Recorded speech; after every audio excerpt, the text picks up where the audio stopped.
Oi, gente! Aqui é o Eli Correia e o canal YouTube, o Canal da Saudade. Eu vou pedir para que todos vocês se inscrevam. Se inscrevam, vamos fortalecer ainda mais o nosso canal e não se esqueçam de darem aquele like. Sim, aquele like é muito importante. E fazer aquele joinha e acionar o sininho. Sininho tocou, é mais uma carta de saudade. E eu quero lembrá-los que também estou no rádio, Rádio Capital AM 1040 e Rádio Capital FM 77.5. E agora, no canal YouTube Eli Correia Oficial, demonstre seu amor pelas pessoas em vida. Meu pai se chamava Hermínio Xeregati, mais conhecido como Mindo. E para os sobrinhos, ele era o tio Mindo, o penúltimo filho de uma família grande, 8 homens, 3 mulheres. Família tradicional, muito simples e humilde de Alfredo Marcondes. Alfredo Marcondes fica na região de Presidente Prudente, interior do estado de São Paulo. Papai nasceu em Alfredo Marcondes e cresceu na roça. Sua responsabilidade desde muito novo era ir à escola e depois trabalhar na roça com os outros irmãos. Não tinha moleza e muito menos corpo mole. Era trabalho, trabalho e trabalho. Com 18 anos, ele conheceu minha mãe, uma moça linda, pele de pêssego, lindíssima. Com 4 anos de namoro, o casamento aconteceu. Ele com 22 anos e minha mãe com 20 anos. Casaram-se e continuaram morando na roça, naquela vida difícil. Com 10 meses de casados, minha mãe engravida e meu pai decide então comprar um bar porque queria algo melhor para a família. O bar não dava prejuízo, mas também não dava lucro. Com muita garra e força de vontade de vencer, a família mudou, sem conhecer nada, para a cidade de Porecatu, lá no Paraná.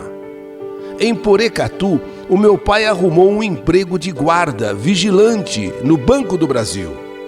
E nós fomos morar em um barraco de madeira de 2 cômodos. Era um cortiço muito, muito feio, onde dividíamos um banheiro com outras 8 famílias. Sem nenhum vício e muito responsável, meu pai só trabalhava para dar o melhor para sua família. Era do trabalho para casa, da casa para o trabalho. Depois de 1 ano trabalhando como guarda do Banco do Brasil, ele arrumou outro emprego de guarda em uma usina de açúcar em Porecatu. Ele nunca faltou no trabalho. Ele sempre foi tremendamente pontual e responsável. Preguiça e falta de vontade eram palavras que não existiam no vocabulário do meu pai, não existiam no dicionário da vida dele. Preguiça e falta de vontade, isso nunca, jamais. Ele trabalhou na usina por 5 anos, quando decidiu mudar para São José dos Campos, aqui em São Paulo, interior de São Paulo.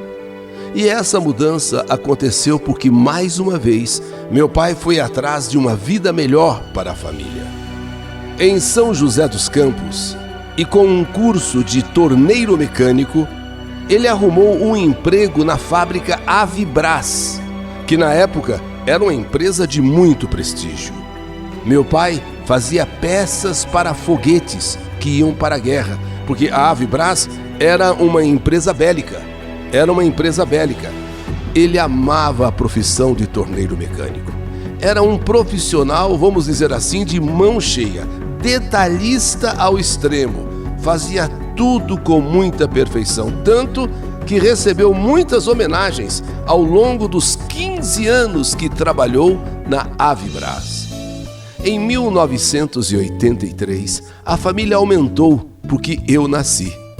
Ao longo da vida, nossa família ficou muito bem estabelecida em São José dos Campos, eu digo, ao longo desses 15 anos.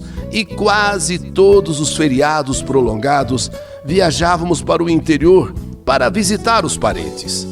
Tínhamos a programação de arrumar o porta-malas do carro na noite anterior. Isso era uma ordem. Nós íamos viajar no outro dia de manhã e meu pai sempre gostava de sair de madrugada para chegar em Prudente na hora do almoço e almoçar na casa da irmã dele, a Celina, a minha tia Celina. Essas viagens aconteceram inúmeras vezes e eu tenho duas boas lembranças dessas viagens. A primeira é que sempre que viajávamos, meu pai parava, mas era lei. Ele parava no restaurante Maristela, que fica na rodovia Castelo Branco, para tomar um café. E ele sempre, ali no Maristela, pedia um pão com manteiga na chapa para mim. E depois comprava um picolé de chocolate. Era sempre assim. Apesar de ser um pai sério, sem muitas brincadeiras, ser um pai muito rígido, ele tinha sua maneira única de demonstrar carinho. Agora, a outra lembrança que eu tenho, a segunda, era a de eu sempre questionar o meu pai sobre o que tinha no quilômetro 45 da Castelo que o Sérgio Reis tanto cantava. No quilômetro 45 da Castelo. Um dia estávamos viajando e meu pai parou no quilômetro 45, enquanto a fita cassete tocava no carro. E aí ele disse: aqui é o quilômetro 45, filha. Aqui é o quilômetro 45. E não tinha nada. Eu acho que até hoje não deve ter nada no quilômetro 45. Mas na música, o quilômetro 45, quilômetro 45... Então ele falou: aqui, ó, nós estamos no quilômetro 45, ó. Não tem nada. Em 1998, a família, nós mudamos de volta para Alfredo Marcondes. Na verdade, quem mais queria mudar era a minha mãe.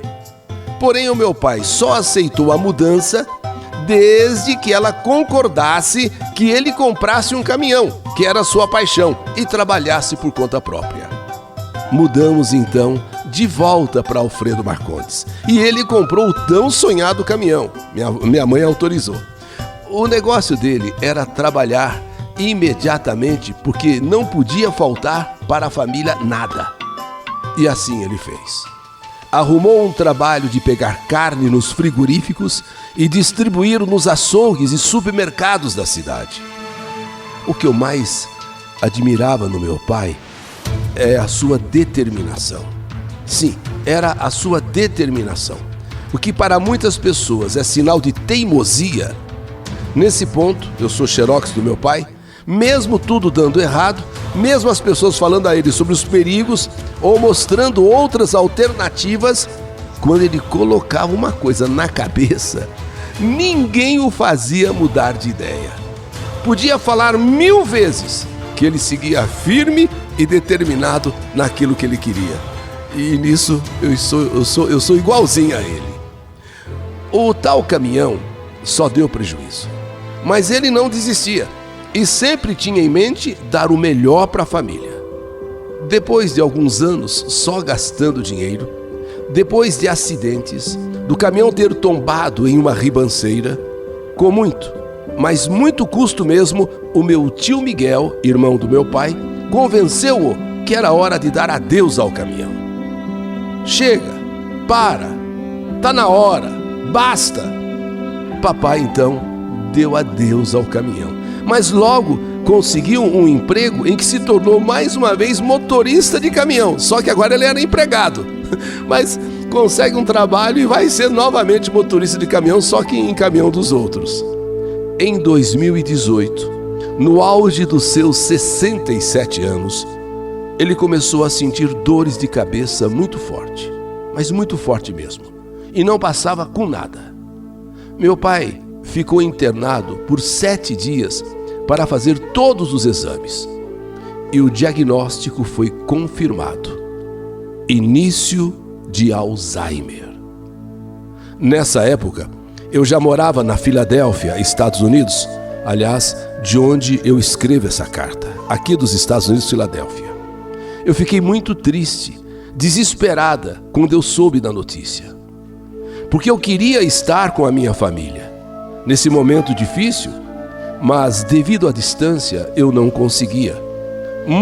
mas foi muito difícil ver o meu pai ou ficar sabendo que o meu pai estava com essa doença. Ele, então, se tornou uma pessoa agressiva, impaciente, tratava as pessoas com grosseria. Mas o pior era vê-lo tratando minha mãe com tanta agressividade, sendo que ela só fazia o bem e cuidava dele. Acho que ele nunca agrediu minha mãe fisicamente porque ela se impunha, tinha pulso firme e entendia que, na verdade, aquele homem não era mais o meu pai. Não era o meu pai que estava ali. A doença já tinha tomado conta e transformado ele numa outra pessoa. Muitas vezes eu ligava para minha mãe e sentia ela tão triste por causa das grosserias do meu pai. Ou a minha irmã me ligava e então nós conversávamos e eu queria tanto saber como ajudá-la, como ajudar a todos aqui no Brasil, mas não tinha muito o que fazer. A partir daí, meu pai começou o tratamento que não iria curá-lo, mas iria retardar o avanço da doença no cérebro dele.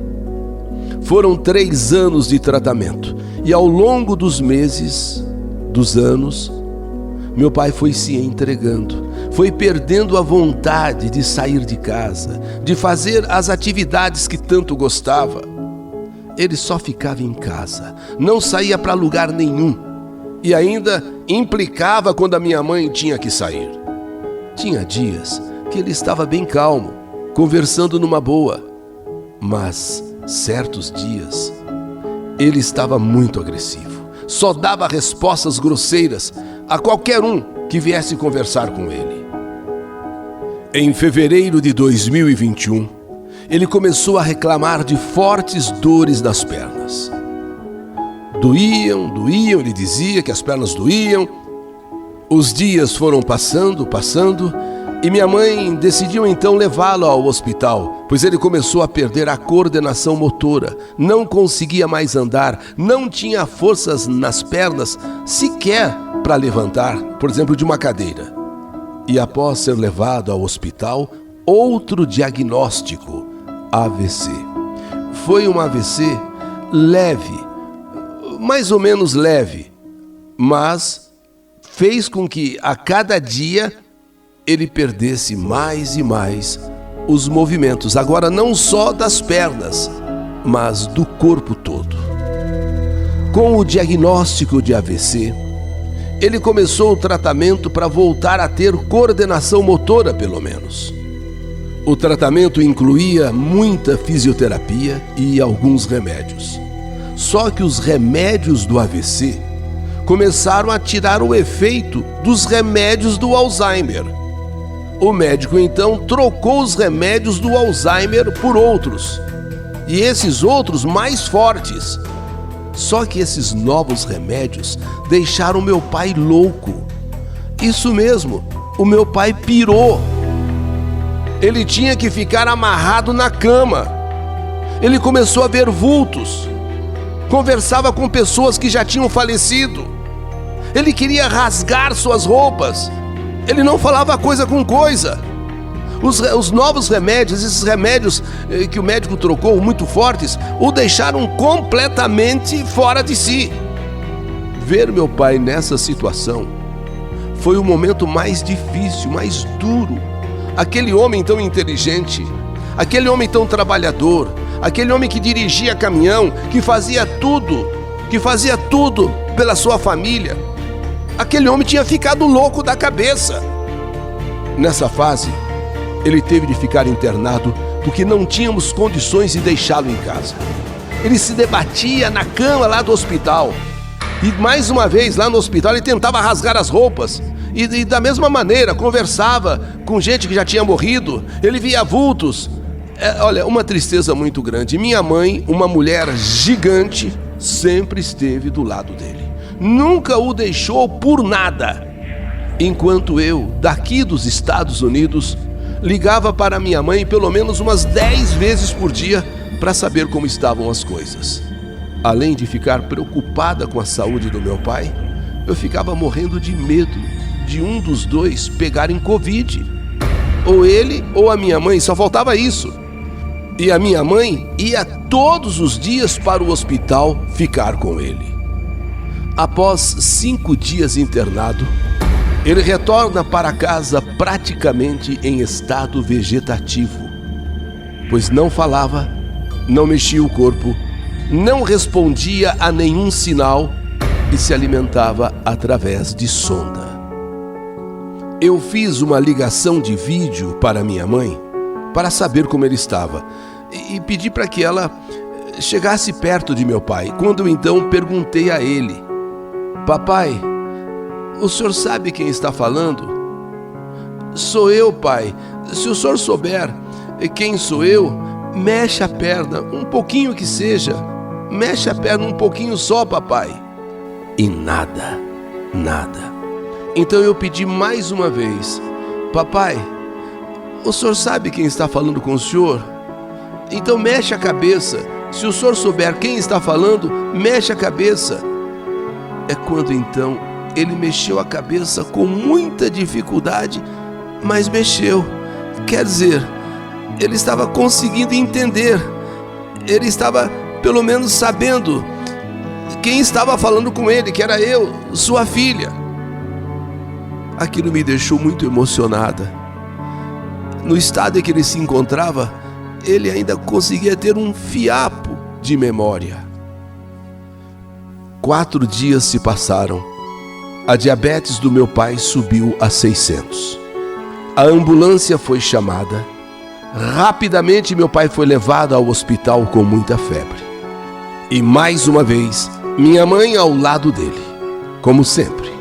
Assim que chegou no hospital, ele teve que ficar isolado, pois os médicos achavam que era Covid. Minha mãe foi informada que ela poderia ir para casa, pois no isolamento ninguém pode ficar com o paciente.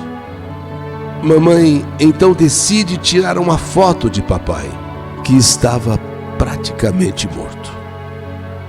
Fomos informados, mais tarde, que ele não estava com Covid. Só que ele entrou em coma por causa da diabetes muito alta. Estado grave, gravíssimo. Domingo de manhã, 28 de março de 2021, eu conversei muito com Deus e pedi a Ele que, se fosse de sua vontade, que levasse o meu papai, meu paizinho, pois vê-lo praticamente em estado vegetativo, eu não estava aguentando. Eu sentia que meu pai iria morrer.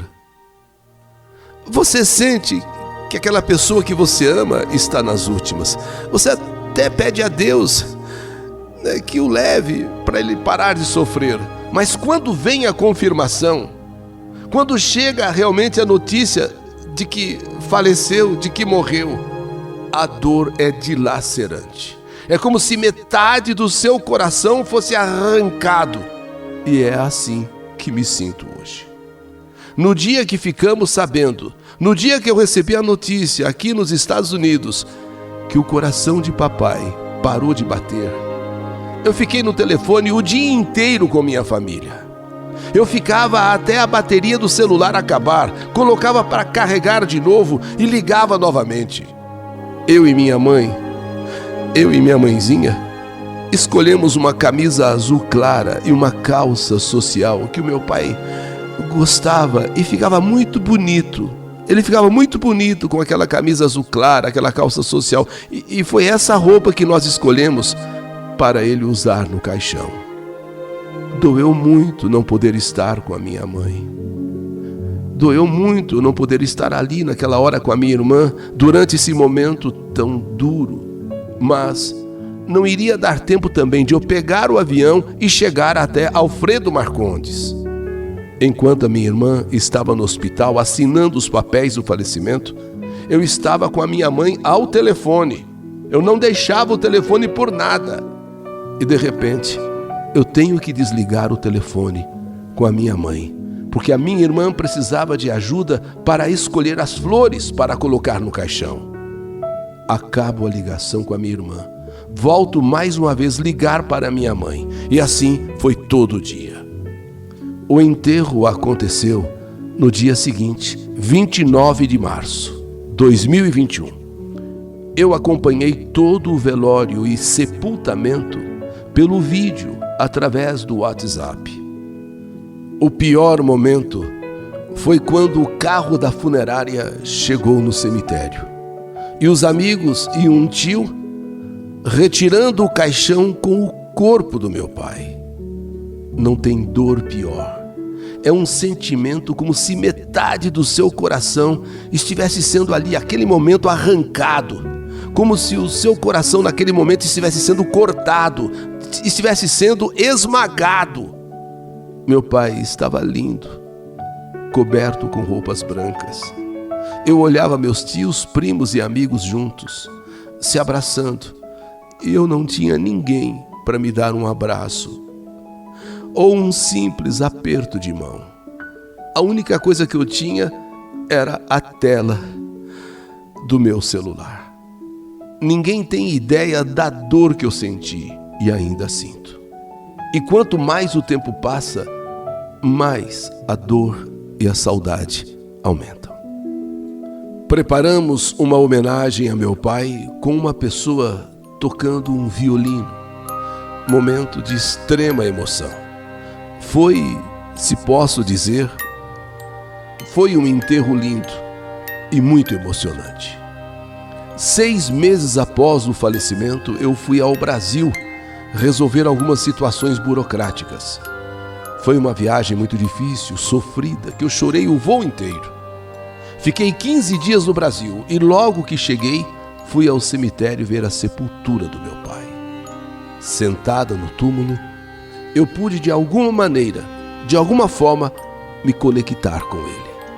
Chorei muito, muito, muito. Mas ao mesmo tempo, com os olhos vermelhos de tanto chorar, eu sentia o espírito do meu pai olhando por mim, olhando para mim do céu. Eu ali, no túmulo do meu pai, com os olhos vermelhos de tanto chorar, eu sentia que o espírito do meu pai estava me olhando. Lá do céu, aquela conexão. E depois voltei para os Estados Unidos, onde eu moro. 7 meses após a sua morte, às 9h30 da noite, eu estava saindo do trabalho aqui na Filadélfia, pensando no meu pai, quando fui até o estacionamento onde o meu carro estava estacionado, guardar uns objetos. Esse estacionamento é muito grande e muito escuro, praticamente um breu, um deserto. É quando, de repente, uma enorme nuvem, a luz de um poste e a lua estavam refletindo uma claridade tão intensa sobre o meu carro, e o mais interessante é que a luz do poste sempre ficava apagada. Naquela noite, acendeu. Há 1 ano eu paro o carro nesse mesmo lugar e nunca a luz desse poste ficou acesa, nunca. E também nunca vi nenhuma nuvem clareando o meu carro. Uma claridade fora do comum. Então, eu comecei a falar em voz alta: Pai, você está aqui. Pai, você está aqui. Eu sei que você está aqui. Eu sinto sua presença aqui, meu Pai.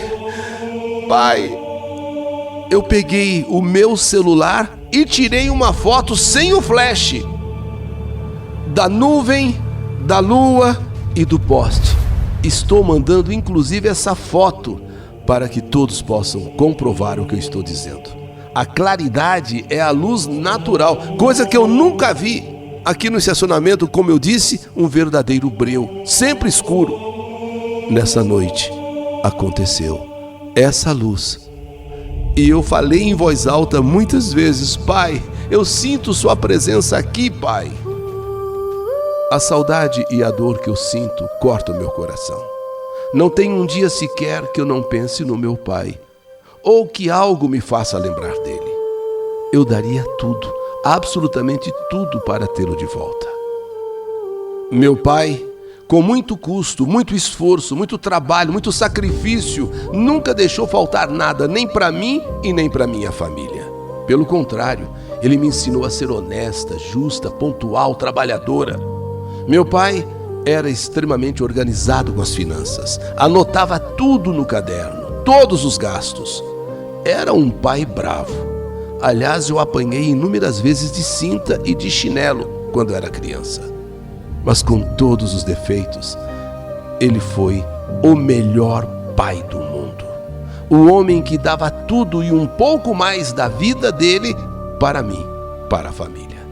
Ele não era muito de fazer brincadeiras ou abraçar. Pelo contrário, era bem sério. Mas ele me amava e da maneira dele, ele mostrava o quanto o amor era grande, puro e sincero. Apesar de toda a dor que eu estou sentindo ao escrever essa carta, aqui de onde eu moro, na Filadélfia, Estados Unidos, eu gostaria de dizer a todas as pessoas que demonstrem o amor às pessoas que amam quando elas ainda estiverem vivas. Demonstre amor, ligue para quem você gosta, dedique 1 ou 2 minutos para escutar a voz de quem você ama. Afazeres domésticos, trabalho, problemas cotidianos sempre vamos ter. Mas a pessoa que você ama talvez não esteja viva amanhã. Um dia eu liguei e falei com meu pai. No outro dia ele estava morto. O amanhã não existe e nem o daqui a pouco. O que existe é o hoje. É o agora.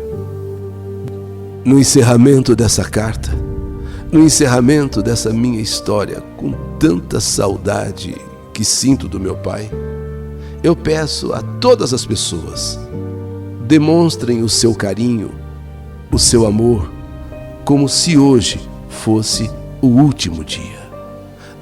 Porque nada é mais importante do que você demonstrar amor às pessoas em vida.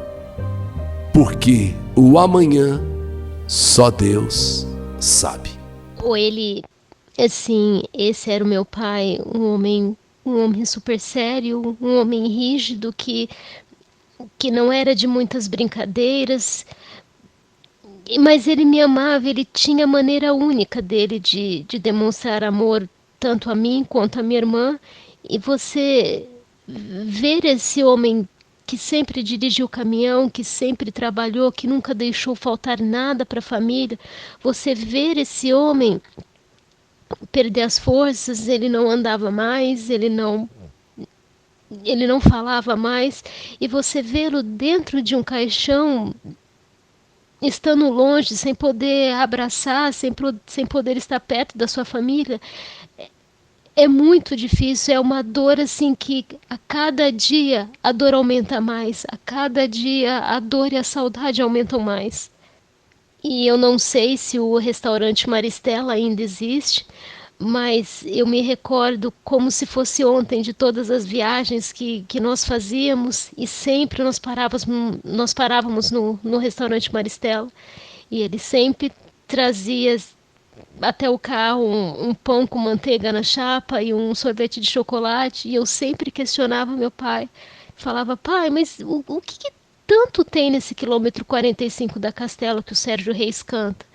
E eu acho que de tanto eu questionar ele todas as viagens, ele falou: não, eu vou parar.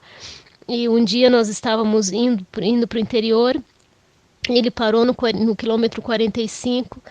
E resumindo a história, não tem nada de especial no quilômetro 45 da Castelo. Essa é a minha história. História que a vida escreveu. Aqui dos Estados Unidos, Filadélfia, estado da Pensilvânia, eu, Carla Cheregatti, digo a você, papai, Hermínio Cheregatti, mais conhecido como Mindo. Que saudade de você! Demonstre o seu amor pelas pessoas em vida.